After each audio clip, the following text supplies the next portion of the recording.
Assalamualaikum warahmatullahi wabarakatuh. Halo, apa kabar semuanya? Jumpa lagi dengan saya di perkuliahan online Aljabar Linear. Saya harapkan semoga Anda dalam keadaan baik, sehat, dan hati bahagia selalu. Alhamdulillah hari ini kita masuk pada pertemuan ke-10 ya. Di mana pertemuan ke-10 ini kita akan mempelajari tentang dot product, cross product, dan proyeksi vektor.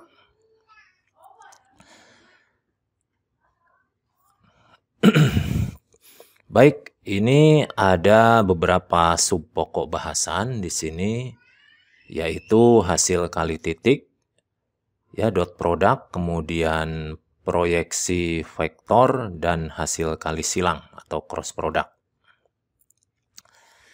Sebelumnya saya harapkan bagi Anda yang belum subscribe supaya subscribe, kemudian tekan like, juga tekan loncengnya, dan jangan lupa ya nanti komen. Ya, saya ucapkan terima kasih bagi Anda yang sudah melakukan itu. Mudah-mudahan channel saya ini bisa memberikan manfaat yang lebih banyak lagi ya. Terima kasih. Baik, kita mulai saja pertemuan ke-10 ini.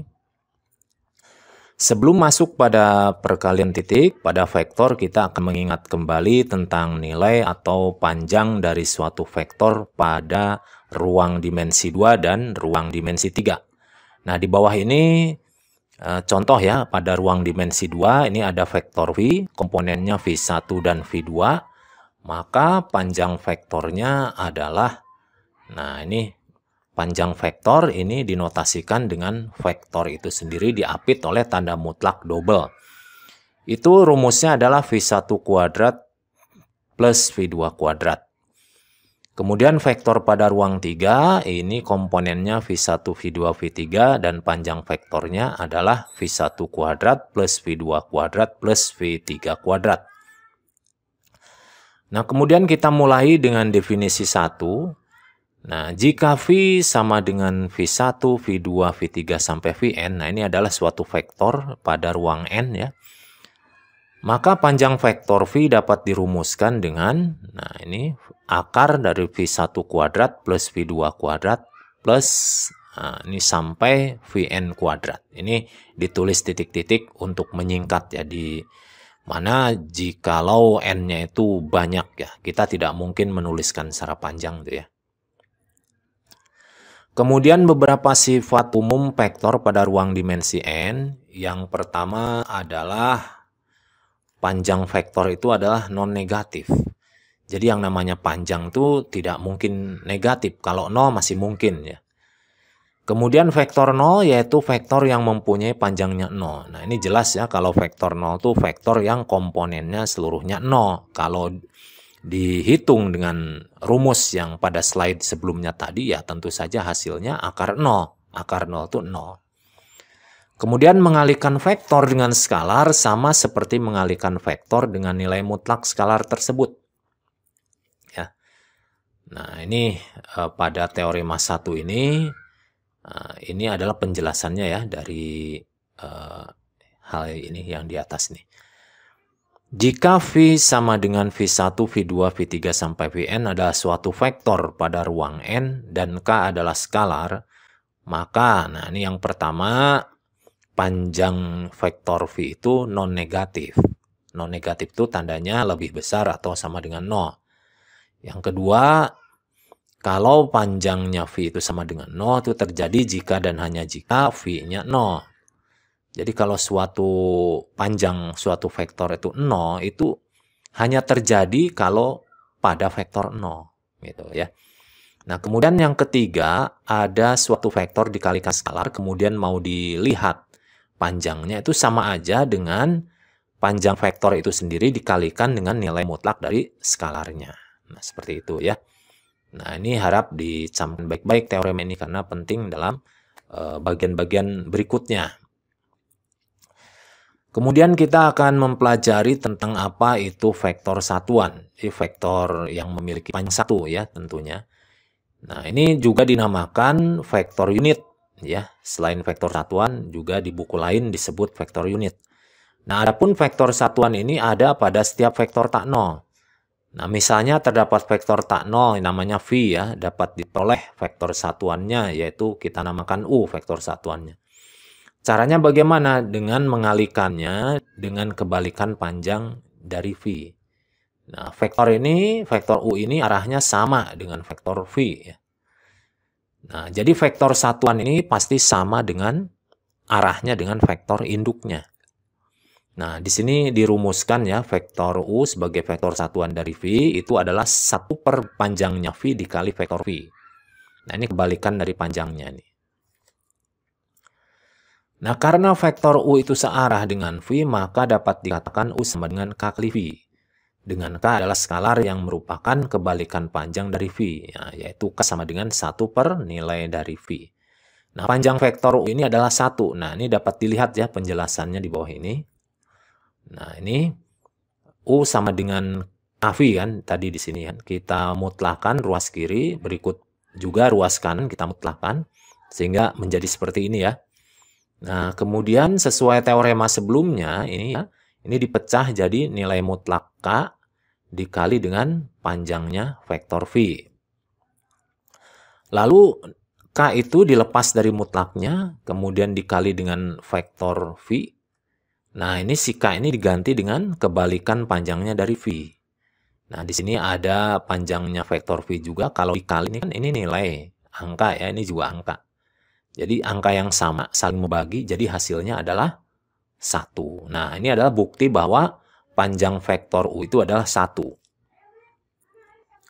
Nah, ini contohnya ya, diketahui vektor V sama dengan 2, 2 min 1. Tentukan vektor satuan dari V tersebut.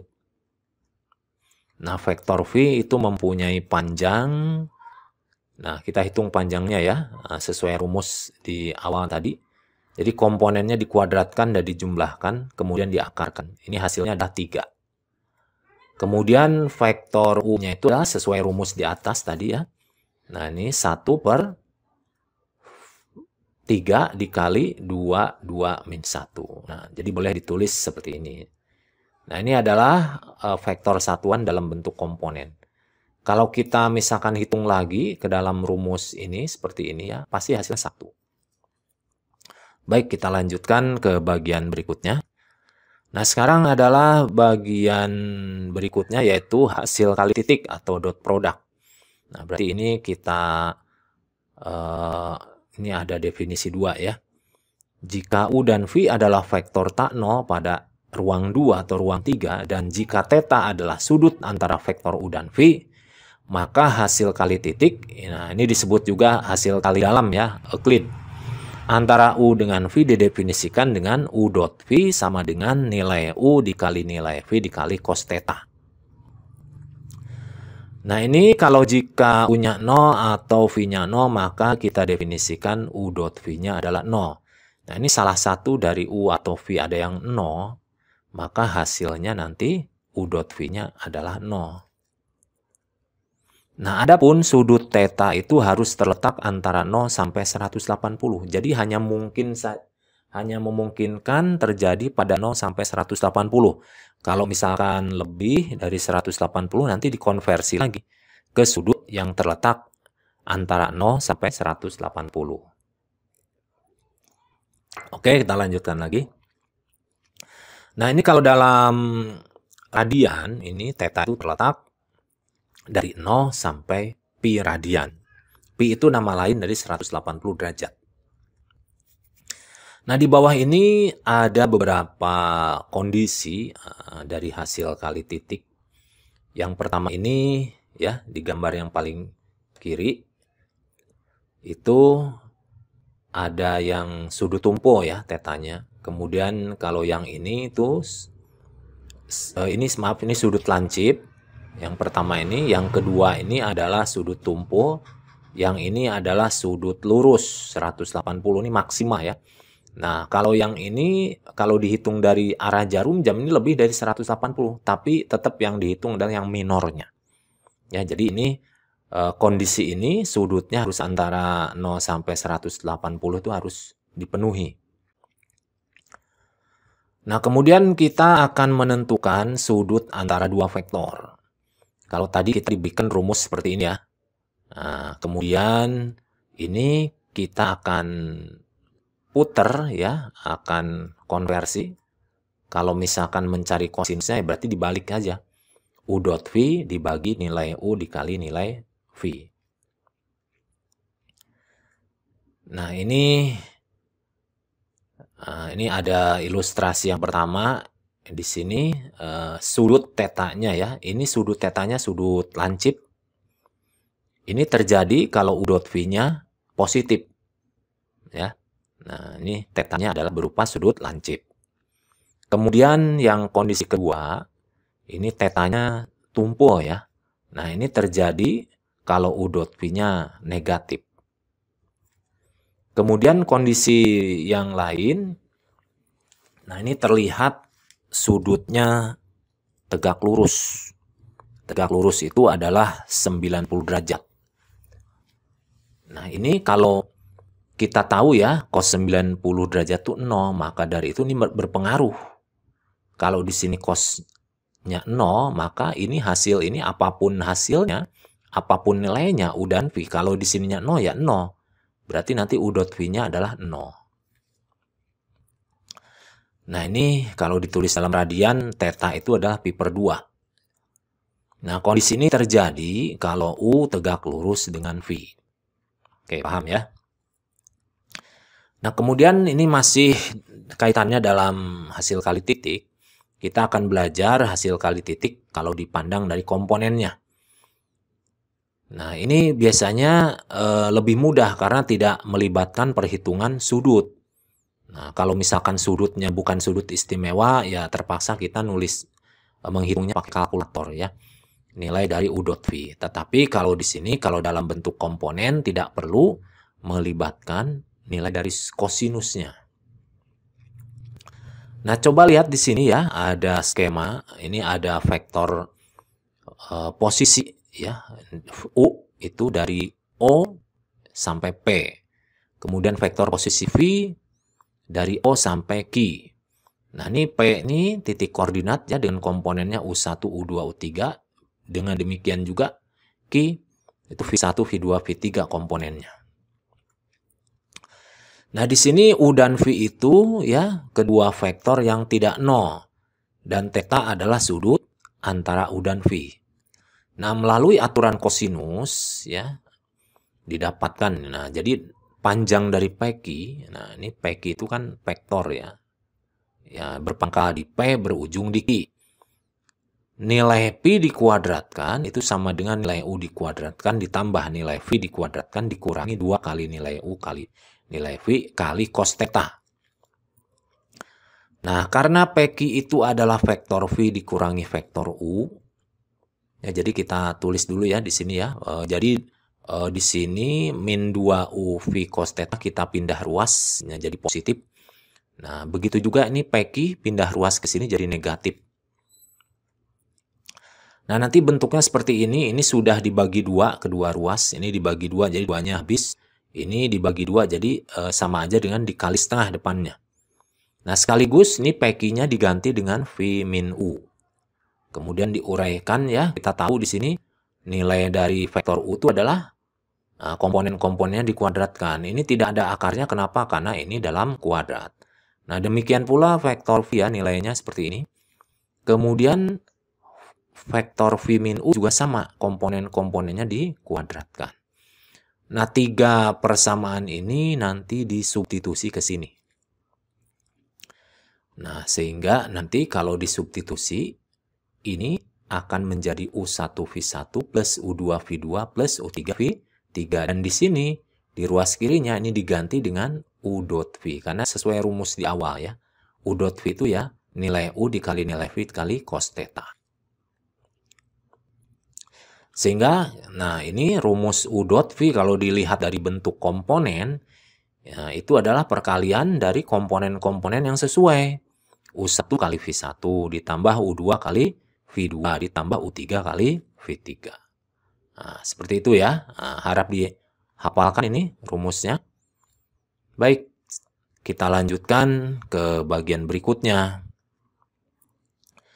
Sekarang kita masuk pada hasil kali titik vektor pada ruang N. Kalau sebelumnya pada ruang 3 ya, sekarang kita belajar pada ruang N.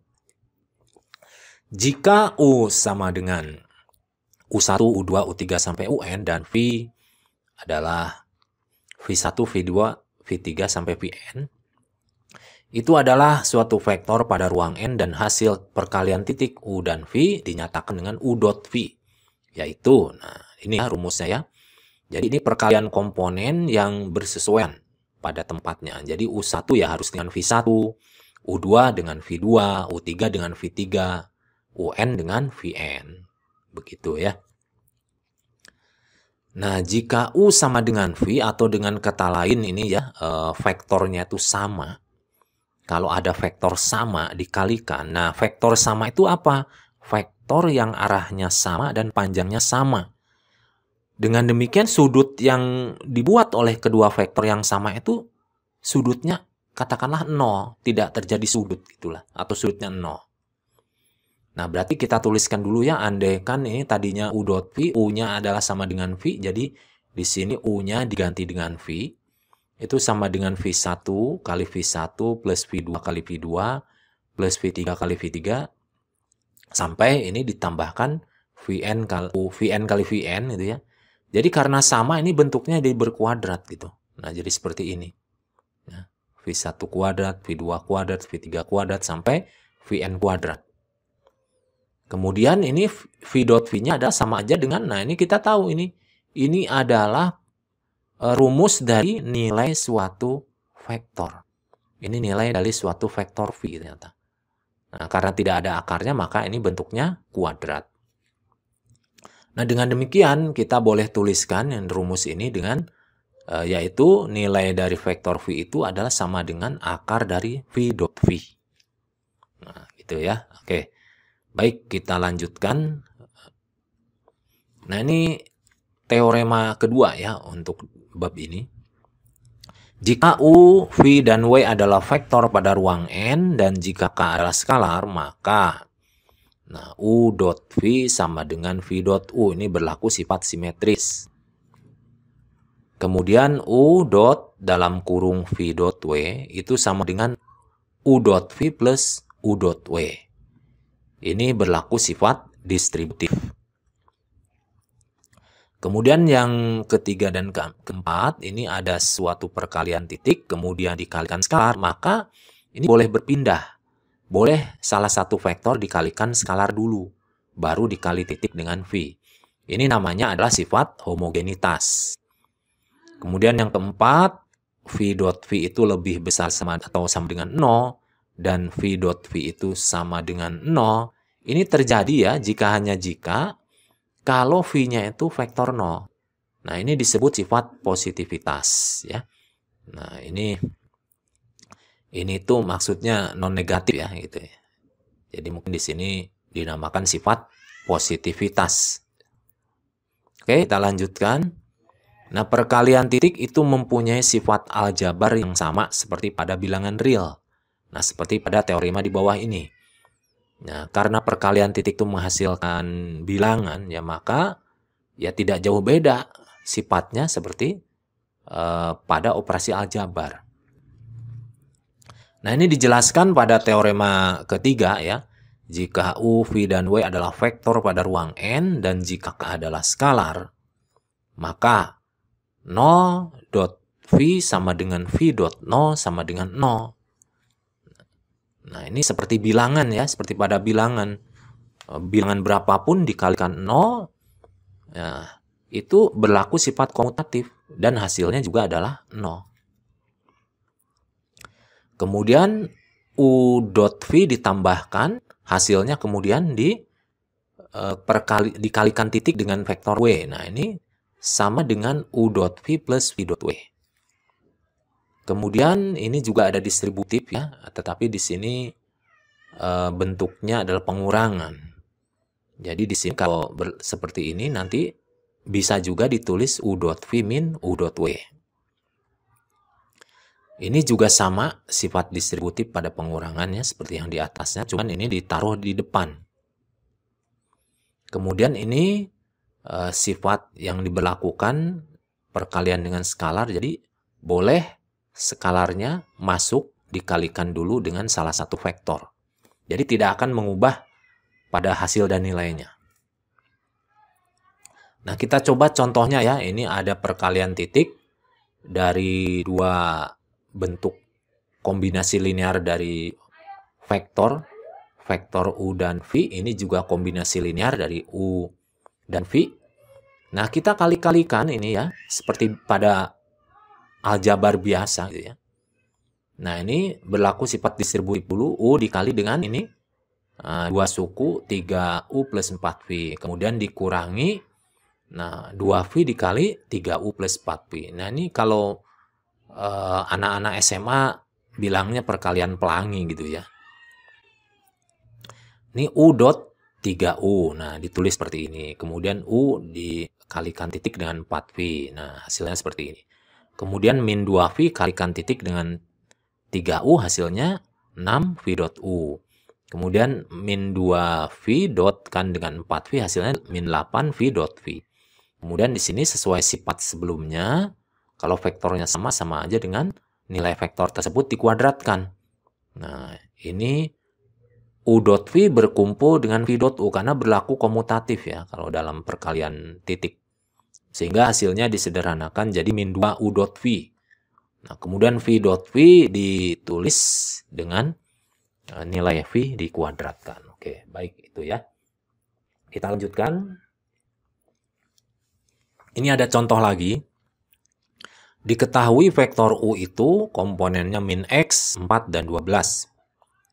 Dan vektor V komponennya adalah 8, 5X, dan 0. Hasil kali titik kedua vektor tersebut menghasilkan nilai skalar 36. Tentukanlah nilai X dan berapakah nilai kosinus sudut yang terbentuk oleh kedua vektor tersebut. Nah, kita tulis dulu ya di sini rumusnya. Kita akan mengalihkan secara komponen. Nah, ini 36 itu adalah min X kali 8, 4 kali 5X, dan 12 kali 0. Hasilnya seperti ini ya. Kalau kita sederhanakan, 36 sama dengan 12X. Jadi X-nya sama dengan 3. Nah, setelah tahu kita X-nya 3, kita substitusikan lagi ke vektor U dan V supaya mengetahui secara utuh ya vektor U dan V-nya berapa. Nah, ini vektor U secara utuhnya, kemudian vektor V-nya secara utuh. Nah, seperti ini. Nah, kemudian kita cari tahu nilai kosinus sudut. Nah, kita tahu rumusnya. Ini ya, nilai U-nya dulu kita hitung yaitu 13. Kemudian nilai V-nya yaitu kita hitung 17. Kemudian U dot V sama dengan nilai U dikali nilai V dikali cos theta. Ini bisa dibalik ya. Nah, seperti ini. Nah, jadi di sini U dot V-nya kita masukkan nilai 36 karena sudah ada nih, nggak usah dihitung lagi ya. Kemudian kita masukkan 13 dan 17-nya ke sini. Sehingga hasilnya seperti ini ya. Lalu kita hitung saja. Hasilnya adalah 36 per 221. Nah, di sini kita tidak perlu mencari sudutnya berapa ya. Karena yang ditanyakan adalah nilai kosinus sudutnya. Kalau misalkan mau dicari sudutnya, tinggal digunakan antikos atau arcus cos gitu ya. Oke, semoga paham. Balik kita lanjutkan ke bab berikutnya. Sekarang kita masuk kepada subpokok, yaitu namanya ortogonalitas ya. Nah, jadi kita akan mempelajari vektor-vektor yang ortogonal. Nah, telah kita ketahui bahwa jika kedua vektor U dan V membentuk sudut, maka nilai kosinus sudut yang terbentuk seperti ini. Cos theta sama dengan U dot V per nilai U dikali nilai V. Nah, sehingga dapat ditentukan besar sudutnya yaitu theta sama dengan antikos dari ini nih. Nah, nilai yang di atas ini. Oke. Ketika theta sama dengan pi per 2 atau sudutnya 90 derajat, maka terjadi jika dan hanya jika U dot V-nya sama dengan 0. Nah, kita perkuat dengan definisi nih. Dua vektor U dan V pada ruang N dikatakan ortogonal atau saling tegak lurus jika U dot V-nya sama dengan 0. Jadi tidak perlu dilihat bentuk gambar vektornya ya. Jadi bentuk geometri vektornya tidak perlu dilihat, cukup dilihat kalau u dot v-nya 0, maka itu dipastikan tegak lurus gitu ya. Nah, oleh karena itu vektor 0 selalu ortogonal dengan setiap vektor pada Rn. Nah, ini sudah bisa dipastikan. Kalau vektor 0, nah melalui rumus u dot v pasti akan menyebabkan 0 pada perkalian dengan vektor lain, apapun jenis vektornya. Oleh karena itu, sesuai definisi ininya, berarti dia akan ortogonal, selalu ortogonal dengan vektor lain. Nah, kemudian kita lanjutkan lagi. Himpunan tak kosong yang berisi vektor disebut himpunan ortogonal. Jika setiap pasang vektor berbeda dalam himpunan tersebut ortogonal. Nah, himpunan vektor satuan yang ortogonal disebut ortonormal. Jadi, tahu ya bedanya ortogonal dan ortonormal. Oke, kita lanjutkan pada contohnya aja. Diketahui ada dua vektor pada ruang dimensi 5. Nah, yang pertama vektor M, komponennya 3, min 1, 2, 5, min 2. Kemudian vektor N, komponennya 1, 1, min 1, 2, 5. Tunjukkan bahwa kedua vektor tersebut ortogonal. Baik, kita lanjutkan pada pembahasannya. Nah, syarat ortogonal itu adalah M dot N sama dengan 0. Nah, kemudian kita kalikan secara komponen ya. Di sini 3 kali 1 ditambah min 1 kali 1, tambah 2 kali min 1, tambah 5 kali 2, tambah min 2 kali 5. Nah, di sini kita hitung hasilnya adalah ternyata memang benar 0. Oh, berarti vektor M dan N itu berarti dalam kondisi ortogonal. Nah, mudah ya? Baik, kita lanjutkan lagi. Kemudian contoh kedua. Diketahui S itu adalah himpunan yang terdiri dari I, J, dan K. Yaitu himpunan vektor satuan yang saling ortogonal pada ruang dimensi 3. Nah, kita lihat di sini vektor satuan arah sumbu X itu diwakili oleh I, komponennya 1, 0, 0. Kemudian vektor satuan arah sumbu Y diwakili oleh J, yaitu komponennya 0, 1, 0.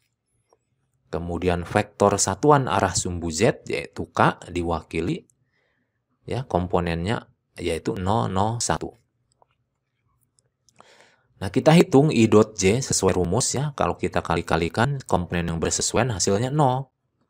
Kemudian kita simpulkan I dan J ortogonal. Dengan demikian pula sama ya, I dot K juga hasilnya 0, maka I dan K ortogonal. Kemudian J dan K juga sama. Kalau kita kali-kalikan komponennya hasilnya 0. Berarti J dan K ortogonal. Nah, ini kalau berpasangan semuanya ortogonal ya. Dengan demikian himpunan S itu kumpulan dari pasangan yang ortogonal semuanya ya. Berarti itu adalah S itu ortonormal. Nah, oke, baik, semoga paham ya dengan adanya dua contoh ini. Kita lanjutkan ke bagian berikutnya. Sekarang kita akan pelajari ortogonalitas, ini masih ortogonalitas ya. Pada beberapa kegunaan diperlukan penguraian vektor U dalam penjumlahan dua vektor. Untuk vektor pertama adalah kelipatan skalar dari vektor tak 0A. Dan bentuk kedua adalah vektor yang ortogonal dengan A. Nah, misalkan ini terdapat vektor U dan A pada ruang dimensi 2, sedemikian hingga pangkalnya bertemu di suatu titik Q. Maka penguraiannya dapat dilakukan sebagai berikut. Nah, kita lihat. Yang pertama, jatuhkan ujung U ke vektor A. Jadi vektor ujung U ini dijatuhkan tegak lurus ke vektor A. Kemudian bentuklah vektor yang berpangkal dari Q dan berujung di titik jatuh U pada A ya. Katakanlah vektor W1. Kemudian bentuk pula vektor W2 dengan hubungannya adalah W2 sama dengan U min W1. Nah, kita lihat di sini ya. Ada vektor U dan vektor A ini bertemu di titik Q. Nah, kemudian U dijatuhkan tegak lurus ya ke vektor A sehingga terbentuk vektor W1. Nah, di sini W1 itu panjangnya lebih kecil dari panjang A. Itu ya kasus ini. Nah, di sini U-nya kalau diuraikan ke vektor W2, nah ini W2 itu harus ortogonal dengan vektor A. Kemudian pada gambar ini juga sama, U itu diuraikan ke W1 dan W2. Yang satu ini searah dengan A, yang satu lagi ortogonal dengan A. Nah, jadi di sini W1-nya itu kasusnya adalah lebih besar nilainya dari panjangnya A ini. Nah, tapi tetap ya, walaupun lebih kecil maupun lebih besar, tetap dia harus searah dengan A. Kemudian untuk ini kondisi kalau U-nya dengan A itu membentuk sudut tumpul. Tapi tetap saja proyeksi U ke A-nya itu adalah tetap dinamakan W1. Cuman ini arahnya berlawanan, nah, negatif. Nah, seperti itu ya. Kalau W2-nya dia tetap mengarahnya ortogonal dengan A. Oke, paham ya? Kita lanjutkan. Teorema 4, yaitu teorema proyeksi. Nah, jika U dan V adalah vektor pada ruang N dan jika A-nya tidak 0, maka U dapat dinyatakan dalam U sama dengan W1 plus W2. Di mana W1 adalah perkalian skalar dari A dan W2 adalah ortogonal dari A. Ini adalah pengembangan dari bagian sebelumnya tadi ya. Kalau sebelumnya tadi di ruang 2, sekarang pada di ruang N. Digeneralisasi untuk ruang N. Karena W1 merupakan perkalian skalar dari A, maka W1 dapat dinyatakan dengan W1 sama dengan K kali A. Nah, di sini kita tahu ya, U itu sama dengan W1 plus W2. Kemudian W1-nya diganti dengan K kali A, W2-nya tetap. Nah, kemudian kedua ruas dikalikan dengan vektor A, dikalikan titik ya. Nah, di ruas kiri U dot A, di ruas kanan KA plus W2 dot A. Kemudian ini sesuai sifat, ya, sifat operasi pada perkalian dot, maka ini KA dikali A jadi K dot A dot A. Kemudian W2 dikalikan dengan A jadi W2 dot A. Nah, ini berubah jadi A dot A itu adalah nilai A kuadrat, sedangkan W2 dot A adalah 0. Kenapa? Karena W2 dan A itu diketahui ortogonal. Nah, kalau ortogonal berarti kalau dikalikan dot hasilnya 0. Nah, sesuai operasi ini penjumlahan dengan 0, maka dia akan hasilnya adalah K kali nilai A kuadrat. Nah, ini U dot A-nya hasilnya seperti ini ya. Jadi K-nya boleh ditulis U dot A per nilai A dikuadratkan. Nah, kita lanjutkan di pihak lain, W2 itu kan itu adalah vektor U dikurangi W1 ya. Nah, di sini W1-nya diganti KA. Nah, jangan lupa KA-nya diganti dengan nilai ini nih. Nah, kemudian dikali dengan vektor A. Sehingga dapat kita nyatakan rumus U1 yaitu adalah proyeksi U terhadap A itu didapatkan dengan U dot A dibagi dengan nilai A kuadrat dikali vektor A. Nah, ini namanya adalah vektor komponen U sepanjang A. Kemudian rumus yang lain, rumus W2, yaitu U dikurangi U dot A per nilai A kuadrat dikali vektor A. Kalau W2 ini adalah vektor komponen U yang ortogonal dengan A. Baik ya, paham ya? Jadi vektor U itu dapat diuraikan dalam dua vektor. Pertama, vektor yang searah ya. Searah dengan A atau proyeksinya. Kemudian yang kedua vektor yang ortogonal dengan A. Nah, di sini vektor W1 juga memiliki panjang. Ya, W1 itu kan proyeksi U terhadap A tadi itu ya. Nah, di sini kalau kita pengen tahu panjangnya berarti tinggal dikasih simbol nih tanda mutlak. Nah, oke ya. Nah, sehingga ini perkalian dot tadi dikalikan tanda mutlak sesuai sifat. Jadi mutlaknya keluar. Sehingga ini vektor A-nya disendirikan, ya, dipisah. Lalu ini menjadi suatu nilai skalar ya. Nah, skalar.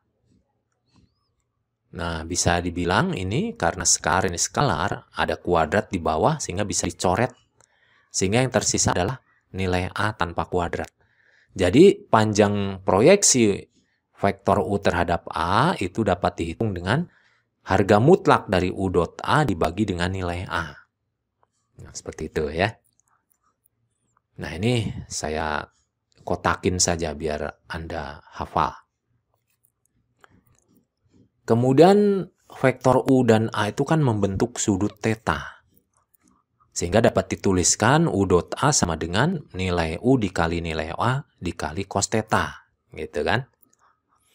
Sehingga kita tahu tadi ya, nilai proyeksi U terhadap A kita rumuskan seperti ini. Jadi U dot A-nya di sini boleh ditulis dengan nilai U dikali nilai A kali cos theta. Nah, kemudian ini A sama A ini dicoret. Karena ini berupa bilangan nantinya ya. Nah, berupa skalar. Sehingga hasilnya adalah nilai U dikali mutlak dari cos theta. Jadi cos theta-nya harus dibuat mutlak. Karena kalau tumpul, nilai cos theta itu negatif. Sedangkan di sini panjang proyeksi itu harus positif. Sehingga ini nilai negatif yang didapatkan dari nilai kosinus harus dikonversi ke positif dengan cara dibuat mutlak. Nah, jadi rumus lain untuk panjang proyeksi bisa dituliskan dengan nilai U dikali mutlak dari cos theta. Nah, jadi ada dua rumusnya ya untuk panjang proyeksi. Nah, ini kondisinya bisa diilustrasikan pada gambar 1. Ini gambarnya terjadi kalau tetanya antara 0 sampai 90. Ini sudut lancip. Kalau gambar sampingnya ini terjadi kalau tumpul, yaitu tetanya dari 90 sampai 180. Tapi tetap ya di sini panjang proyeksinya tetap dihitung positif. Nah, cuman arahnya itu negatif gitu ya. Oke, kita lanjutkan. Ini contohnya ya. Nah, ini contoh untuk yang bagian ortogonalitas. Ini buktikan bahwa jika A dan B ortogonal, maka untuk setiap vektor tanggal U berlaku. Proyeksi U terhadap B itu diproyeksikan lagi terhadap A, itu hasilnya adalah 0. Nah, kita coba ya pembuktiannya ya. Nah, kita ingat bahwa kalau AB ortogonal, maka A dot B-nya adalah 0, gitu kan? Kemudian kita juga hitung dulu proyeksi U terhadap B dengan rumus yang pada slide sebelumnya tadi. U dot B per nilai B kuadrat dikali vektor B. Nah, kemudian ini katakanlah ini jadi suatu nilai skalar, ya K. Jadi di sini boleh ditulis K kali vektor B. Lalu kita hitung proyeksi U terhadap B diproyeksikan lagi terhadap A. Nah, jadi ini proyeksi U terhadap B tadi kita tulis K kali B ya. Ini kita tulis K kali B. Nah, K kali B diproyeksikan terhadap A sesuai rumus proyeksi ya, seperti ini ya. KB dot A per nilai A kuadrat kali vektor A. Nah, ini kita ubah ini sesuai sifat operasi dari perkalian titik. Ini K-nya bisa pindah ya. Jadi di sini boleh ditulis seperti ini, K kali A dot B. Nah, kita tahu A dot B itu kan 0 tadi. Sehingga di sini di atas ini akan menjadi 0. Berakibat nanti nilai skalarnya itu 0. Nah, sesuai sifat, kalau setiap 0 dikalikan vektor, pasti akan menghasilkan 0. Nah, maka dari itu ini terbukti ya. Nah, ini pernyataan ini terbukti. Oke, kita lanjutkan dengan contoh berikutnya. Vektor P dengan komponen 213 diproyeksikan ke vektor Q yang komponennya min 1, 5, min 2. Tentukanlah proyeksi vektornya dan tentukan nilainya. Nah, kita bahas di sini. Nah, kita hitung dulu panjang vektor Q, yaitu akar 30. Kemudian kita proyeksikan terhadap Q ya. Nah, P terhadap Q, jadi rumusnya seperti ini. P dot Q per nilai Q kuadrat kali vektor Q. Kita masukkan nih ya, perkalian dot komponen-komponennya dikalikan yang sesuai. Nah, seperti ini. Ini dibiarkan dalam bentuk vektor. Nah, ini akar 30, ini dikuadratkan. Nah, bentuknya seperti ini ya. Min 3 per 30 kali vektor dari Q. Jadi kalau disederhanakan jadi min 10 dikali min 1, 5, min 2. Kemudian untuk mencari panjang proyeksi P ke Q, pakai rumus ini saja. Ya. Jadi di sini P dot Q-nya dibagi dengan nilai Q. Ini P dot Q ini kita udah punya tadi dari hasilnya, yaitu min 3. Nah, min 3 kalau kita mutlakan hasilnya adalah berapa? 3 ya. Nah, 3 per akar 10 ya. Oke, itu ya. Kita lanjutkan lagi dengan bagian berikutnya. Ini kita hitung jarak. Nah, karena jarak ini ada kaitannya dengan proyeksi. Yang pertama kita pelajari jarak titik ke bidang. Pada ruang 3, suatu jarak disimbolkan dengan D antara titik P yang komponennya X0, Y0, dan Z0 ke bidang AX plus BY plus CZ sama dengan D dirumuskan dengan D sama dengan mutlak dari A kali X0 plus B kali Y0 plus C kali Z0 min D dibagi dengan akar dari A kuadrat plus B kuadrat plus C kuadrat. Nah, kita gambarkan dulu ya, ini suatu bidang. Kemudian pada bidang tersebut ini ada titik Q, koordinatnya X1, Y1, Z1, dan di luar bidang ada titik P0, koordinatnya X0, Y0, Z0. Nah, di sini rencananya kita akan menghitung jarak titik P0 ke bidang ini. Nah, caranya kita buat vektor dulu dari Q ke P. Q ke P0 seperti ini ya. Kemudian kita buat dulu vektor norma, yaitu vektor yang tegak lurus dengan bidang. Lalu kita buat proyeksinya dari P0 ke vektor norma. Nah, kita buat yang hijau ini adalah proyeksinya ya. Jadi kita nyatakan ini proyeksi Q P0 terhadap N. Nah, ini salah ketik harusnya N ya. Nah, ini tertulis A, harusnya N ya. Kemudian komponen yang lain, nah ini ada vektor berikut. Nah, jadi vektor Q0 diuraikan dalam dua komponen gitu. Kemudian inilah yang disebut jarak ya. Jadi jarak di sini ternyata sama panjangnya dengan panjang proyeksi dari Q0 ke N. Gitu ya. Oke, kita nyatakan dulu vektor Q0-nya dengan X0 min X1, Y0 min Y1, Z0 min Z1.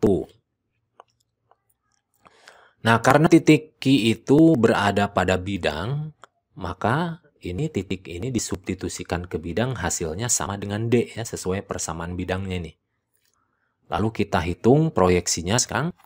D itu adalah panjang proyeksi Q0 ke N. Nah, berarti rumusnya seperti ini ya, Q0 dot N, kemudian dibagi nilai N.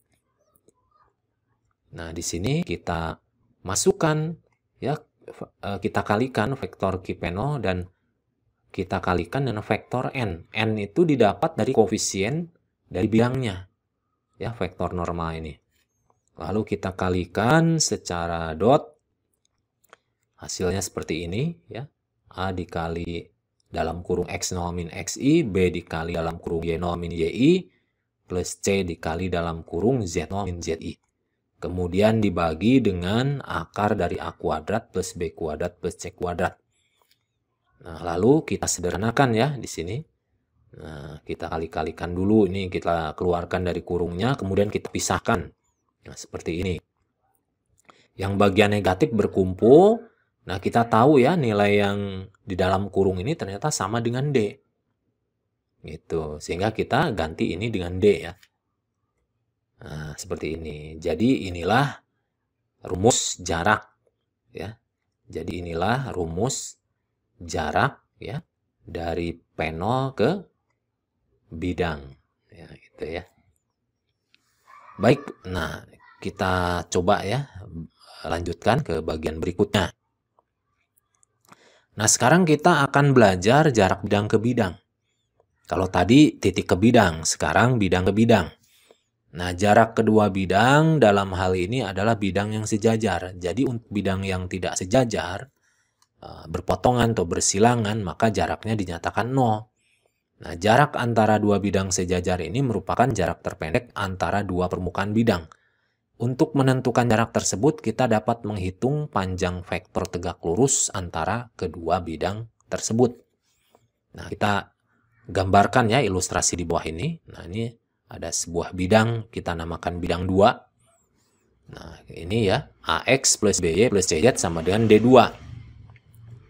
Kemudian di atasnya ada bidang 1. AX plus BY plus CZ sama dengan D1. Nah, berarti kita buat vektor ya. Nah, panjang vektor inilah yang disebut nanti jaraknya. Nah, gitu yang D.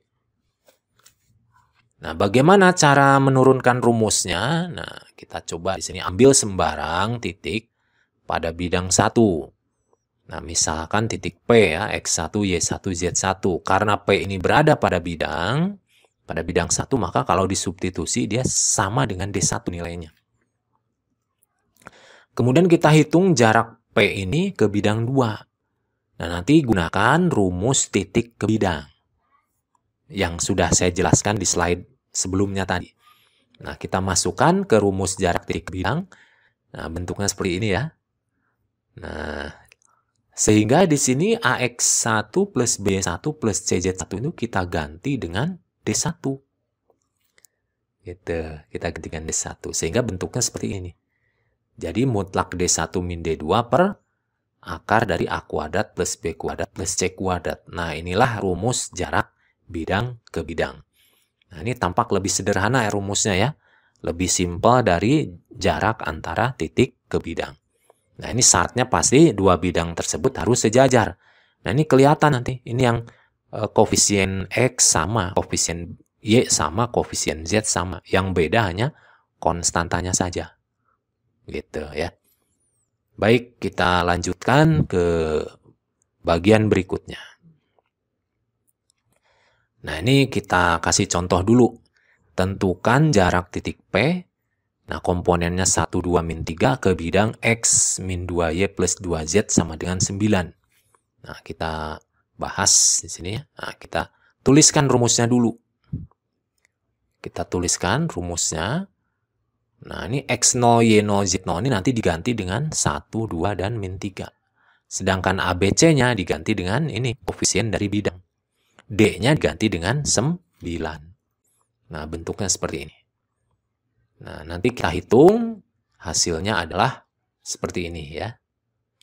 Nah, di bawahnya akar 9 itu kan 3. Nah, di atas min 18, kalau dikasih mutak hasilnya 18. Sehingga hasilnya adalah 6. Jadi jarak titik P ke bidang ini itu adalah 6. Nah, insya Allah mudah ya. Baik, kita lanjutkan ke contoh berikutnya. Tentukan jarak bidang 3X min 4Y plus 12Z sama dengan 10 ke bidang 3X min 4Y plus 12Z sama dengan min 16. Nah, ini kelihatan ya, koefisiennya sama, berarti bidangnya sejajar. Yang berbeda hanya konstantanya. Oke, kita bahas. Kita tuliskan dulu rumusnya. Nah, di sini D1-nya kita ganti dengan salah satu ya. Kalau D1-nya 10, berarti D2-nya min 16. Kalau terbalik boleh nggak? Boleh, tidak masalah. Karena nanti toh hasilnya juga dipakai mutlak. Nah, baik, nah kita masukkan saja ini nilai-nilainya ya. Nah, D1-nya kita ganti 10, D2-nya kita ganti min 16.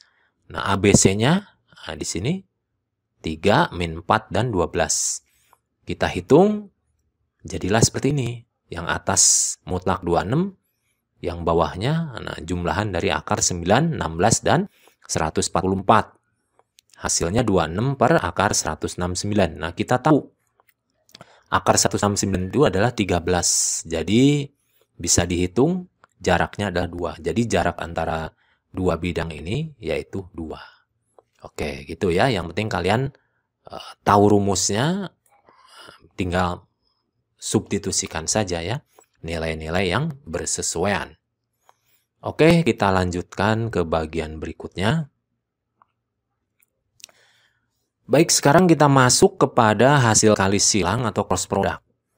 Nah, pada bagian sebelumnya, perkalian titik menghasilkan nilai skalar. Pada bagian ini dibahas tentang perkalian silang yang akan menghasilkan vektor. Nah, ini dipertegas dengan definisi keempat ya. Jika U sama dengan U1, U2, U3, dan V sama dengan V1, V2, V3 adalah suatu vektor pada ruang 3. Dan hasil perkalian silang U dan V dinyatakan dengan U cross V, yaitu, nah seperti ini. Nah, ini tampak sebuah vektor dengan 3 komponen. Komponen 1 ini dibatasi ya dengan koma di sini ya. Ini komponen 1, dan ini komponen 2, ini adalah komponen 3. Nah, tampak sekilas ini panjang sekali ya rumusnya ya. Tapi kalau dilihat ini sebetulnya adalah bentuk dari determinan ekspansi baris gitu ya. Nah, bisa dilihat seperti ini. Nah, di atasnya kita pasang IJK. I itu mewakili vektor satuan dalam arah X. J itu vektor satuan dalam arah Y. Dan K itu vektor satuan dalam arah Z. Nah, di sini kalau U cross V, U disebut awal. Jadi U1, U2, U3 harus ditaruh di atasnya dari V1, V2, V3. Jangan sampai terbalik, nanti hasilnya beda. Nah, kemudian ini diuraikan dalam bentuk ekspansi baris seperti ini ya. Ini kalian sudah pernah tahu ya, ini cara menghitungnya. Ini berupa determinan dari minor juga. Ingat tandanya selang-seling, plus, minus, plus. Sehingga hasilnya seperti ini. Nah, hasilnya seperti ini ya. Nah, oke, biar tidak bingung, nanti dibentuk ke ekspansi baris gitu ya. Kemudian kita lanjutkan, ini teorema 5 adalah hubungan antara perkalian silang dengan perkalian titik. Jika U, V, dan W adalah vektor pada ruang 3, maka yang pertama nih, U dot U cross V sama dengan 0. Ini kenapa terjadi? Karena U cross V-nya ortogonal dengan U pastinya, ya kan? Kemudian yang kedua, ini masih sama sifatnya. Ini terjadi karena U dan V ortogonalnya dengan V-nya. Ini kondisinya beda. Ini yang ortogonal dengan U, yang ini kalau ortogonal dengan V. Tapi nanti hasilnya sama ya, 0. Kemudian ini berlaku identitas Lagrange ya. Dibacanya saya kurang tahu ya, yang jelas tulisannya seperti ini. Ini nama penemunya ya. Lagrange. Jadi nilai dari U cross V dikuadratkan sama dengan nilai U dikuadratkan dikali nilai V dikuadratkan dikurangi nilai dari U dot V dikuadratkan. Nah, kemudian ini juga terdapat perkalian silang yang akan berubah menjadi perkalian titik nih di sebelah kanan. Nah, ini hubungan perkalian silang dan titik. Kemudian yang E juga sama ya. Nah, kemudian kita akan uraikan ini identitas Lagrange. Jadi tadi ya U cross V dikuadratkan nilainya akan sama aja dengan mengkuadratkan komponennya. Kemudian kalau kita uraikan ini panjang sekali kalau kita ekspansikan. Nah, ini juga diekspansikan lagi, dipisah-pisah ya. Kemudian, nah ini di sini kan tidak ada U1 V1, maka kita adain. Oleh karena itu berarti dinetralisir dengan negatifnya.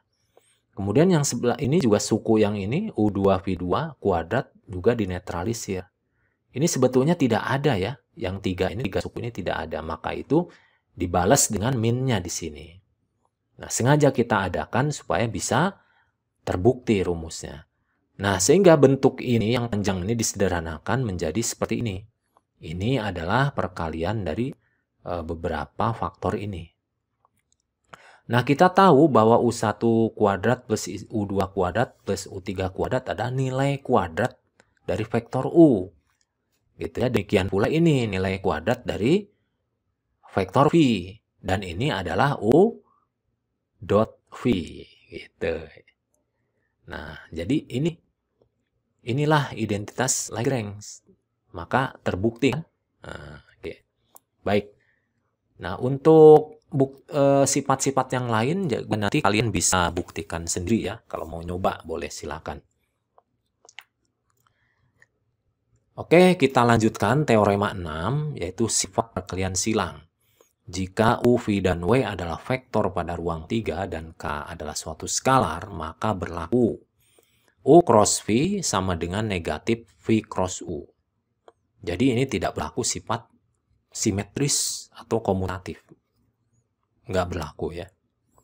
Kemudian ini berlaku sifat distributif. Kemudian yang ketiga juga sama ya, berlaku sifat distributif. Nah ini kalau U cross V dikalikan skalar, maka ini boleh skalarnya pindah ke salah satu vektor dulu. Begitu ya. Kemudian yang E, U cross 0 itu sama dengan 0 cross U. Hasilnya adalah 0. Nah ini baru seperti pada perkalian dot ya. Nah kalau dikali 0 hasilnya 0. Kemudian yang keenam, U cross U itu hasilnya 0. Jadi kalau ada vektor dikali silang dengan vektor yang sama, itu hasilnya selalu 0. Nah, kita buktikan aja sifat A aja ya. Nah, ini U cross V itu kita definisikan seperti determinan. Nah, kita ingat ya, kalau misalkan dibalik baris 1 ditukar dengan baris 2 posisinya, kita ingat pada pertemuan sebelumnya pernah ya ada teorema seperti ini nih. Nah, kalau ada baris atau kolom yang ditukar, maka determinannya adalah sama aja dengan negatif dari determinan yang di awalnya. Gitu ya. Jadi setelah dirubah, setelah ditukar tuh harganya sama dengan negatif dari determinan sebelum dirubah.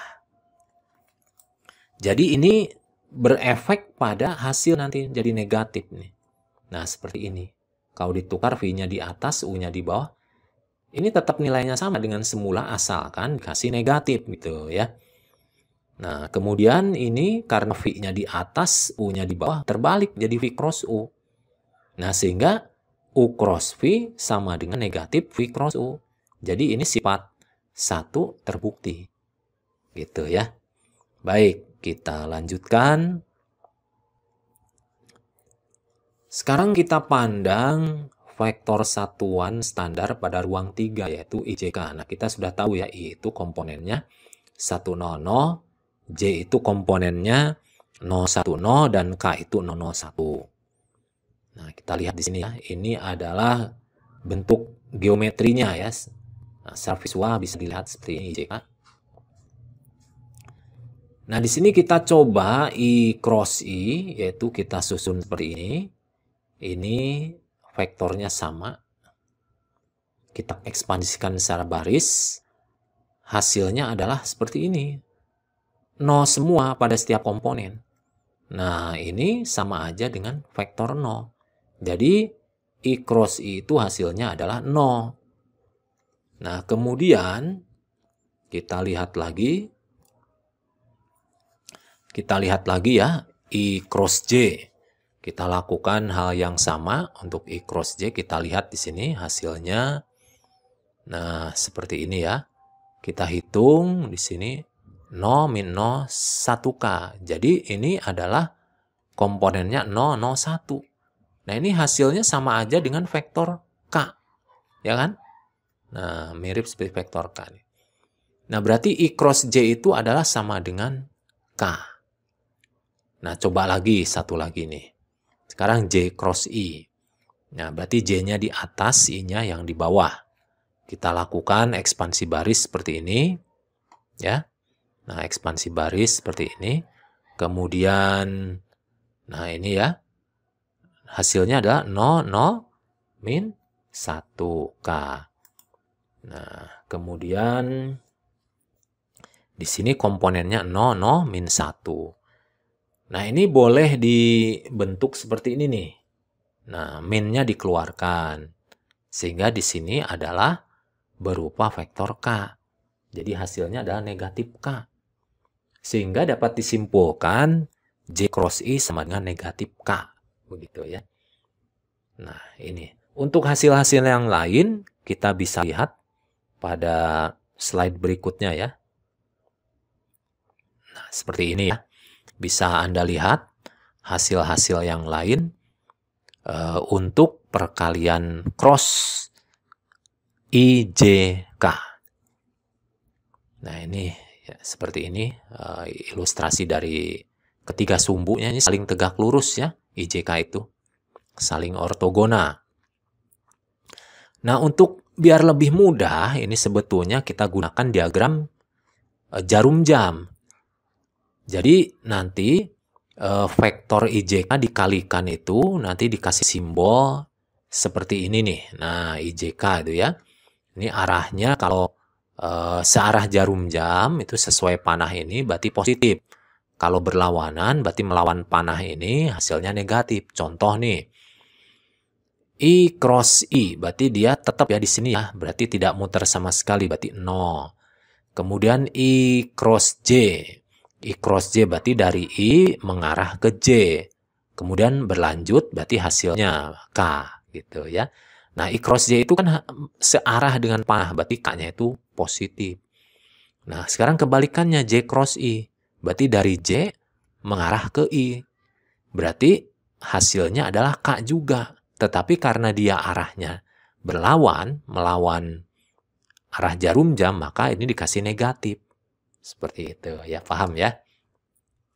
Contoh lagi nih J cross K. J cross K berarti dari J ke K.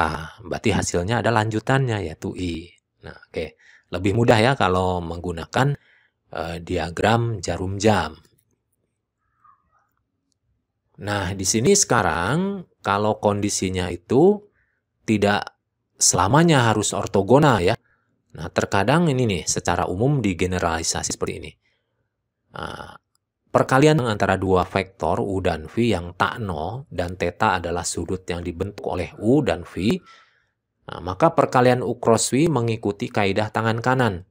Jadi arah jari-jari itu menandakan vektor U diputar sebesar theta menuju vektor V sehingga berimpit dengan V.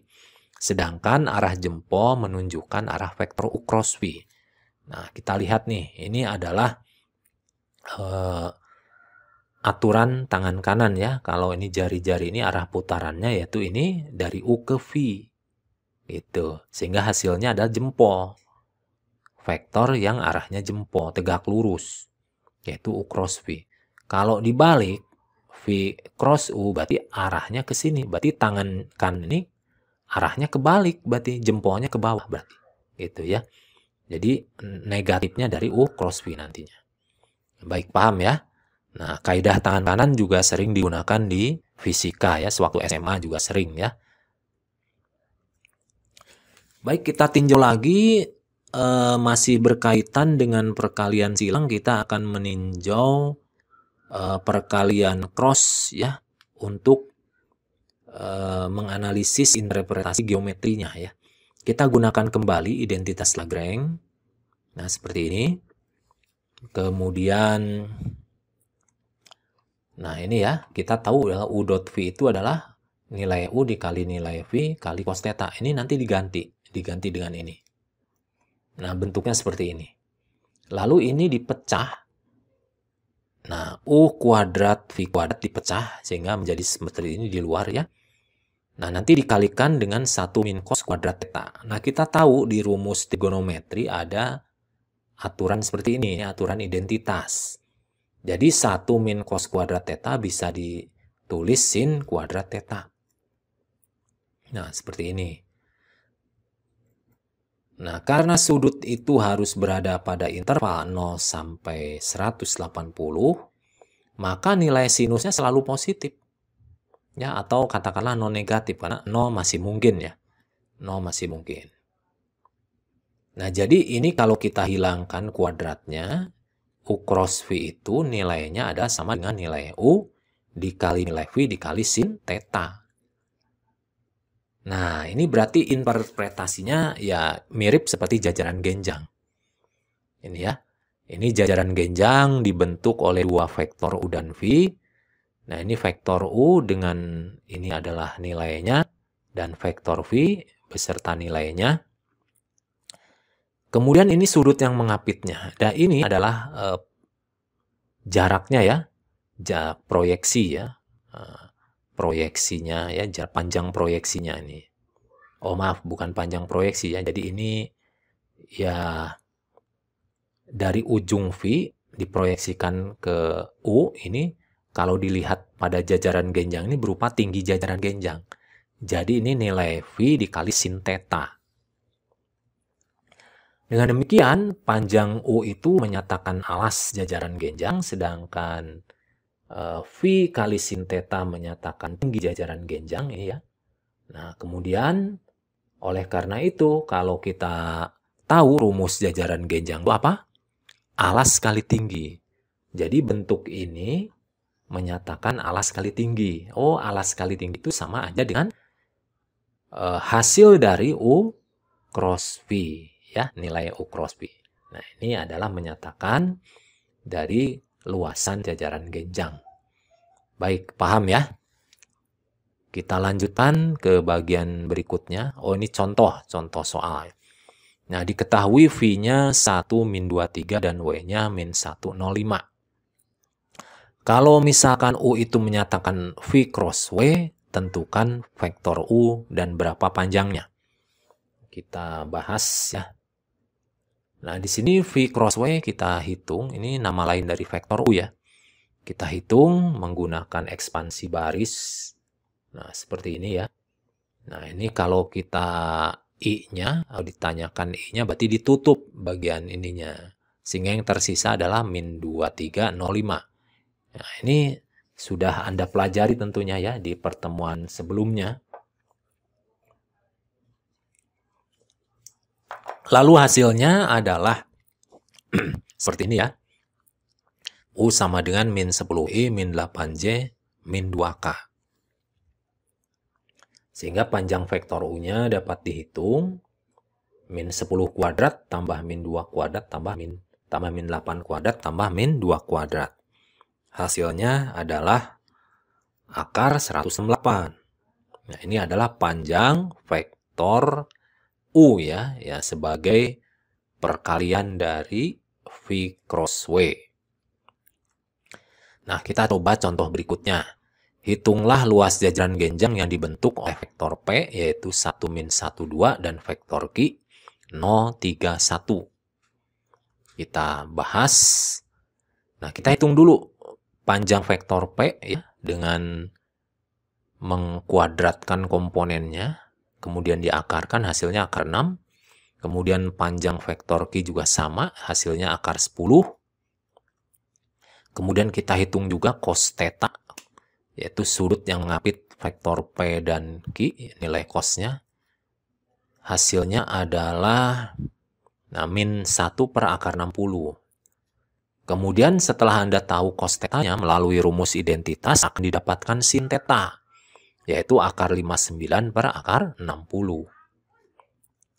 Kemudian kita hitung luas jajaran genjangnya melalui rumus ini ya.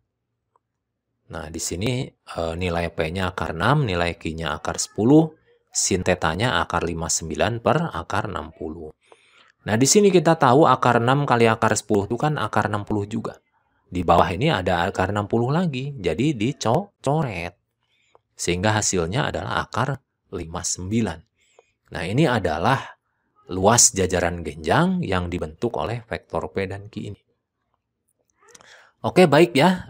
Mudah-mudahan dari pemaparan saya ini bisa Anda pahami. Nah, supaya Anda lebih paham dengan konsep yang sudah saya paparkan tadi, saya titipkan beberapa latihan soal di sini. Nah, nanti Anda coba ya berlatih dengan soal-soal di depan ini. Ini ada di halaman pertama ini ada 5 soal. Semuanya komplit ya. Komplit ada ya sesuai dengan yang saya paparkan di pertemuan hari ini. Dan ini halaman berikutnya ya. dari nomor 6 sampai nomor 9. Nah, silahkan Anda coba berlatih dan jangan lupa nanti dikumpulkan ya sebelum UPM. Baik, itu dulu pertemuan hari ini. Semoga bisa bermanfaat bagi semuanya. Terima kasih. Wassalamualaikum warahmatullahi wabarakatuh. Sampai jumpa di pertemuan berikutnya.